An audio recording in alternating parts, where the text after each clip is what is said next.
all this physics homework. Physics homework requires taking breaks, and Wikipedia was relatively new, so I took a lot of breaks there. I kept going back to the same articles, reading them again and again, on glaciers, Antarctica, and Greenland. How cool would it be to visit these places, and what would it take to do so? Well, here we are on a repurposed Air Force cargo plane operated by NASA, flying over the Greenland ice sheet. There's a lot to see here, but there's more that is hidden, waiting to be uncovered. What the Wikipedia articles didn't tell me is that there's liquid water hidden inside the ice sheet, because we didn't know that yet. I did learn on Wikipedia that the Greenland ice sheet is huge, the size of Mexico, and its ice from top to bottom is 2 miles thick. But it's not just static. The ice flows like a river downhill towards the ocean. As it flows around bends, it deforms and cracks. I get to study these amazing ice dynamics, which are located in one of the most remote physical environments remaining on Earth. To work in glaciology right now is like getting in on the ground floor at Facebook in the 2000s.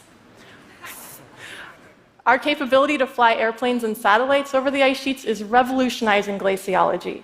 It's just starting to do for science what the smartphone has done for social media.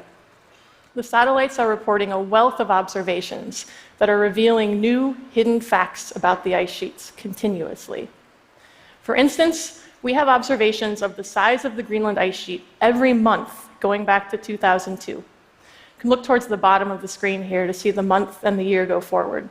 You can see that some areas of the ice sheet melt or lose ice in the summer. Other areas experience snowfall or gain ice back in the winter. This seasonal cycle, though, is eclipsed by an overall rate of mass loss that would have stunned a glaciologist 50 years ago. We never thought that an ice sheet could lose mass into the ocean this quickly.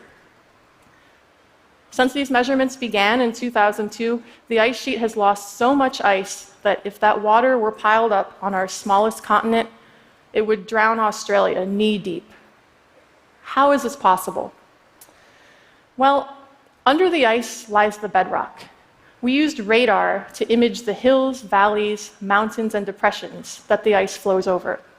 Hidden under the ice sheet are channels the size of the Grand Canyon that funnel ice and water off of Greenland and into the ocean. The reason that radar can reveal the bedrock is that ice is entirely transparent to radar. You can do an experiment.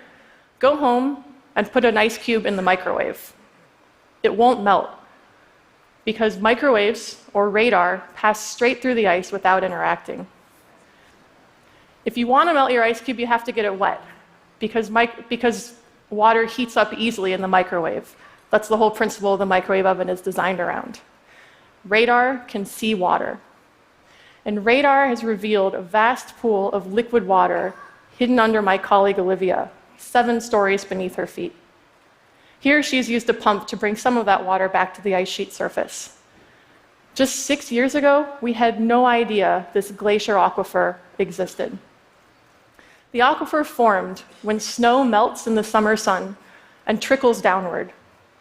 It puddles up in huge pools. From there, the snow acts as an igloo, insulating this water from the cold and the wind above. So the water can stay hidden in the ice sheet in liquid form year after year. The question is, what happens next? Does the water stay there forever? It could. Or does it find a way out to reach the global ocean? One possible way for the water to reach the bedrock and from there the ocean is a crevasse or a crack in the ice. When cracks fill with water, the weight of the water forces them deeper and deeper. This is how fracking works to extract natural gas from deep within the earth. Pressurized fluids fracture rocks. All it takes is a crack to get started.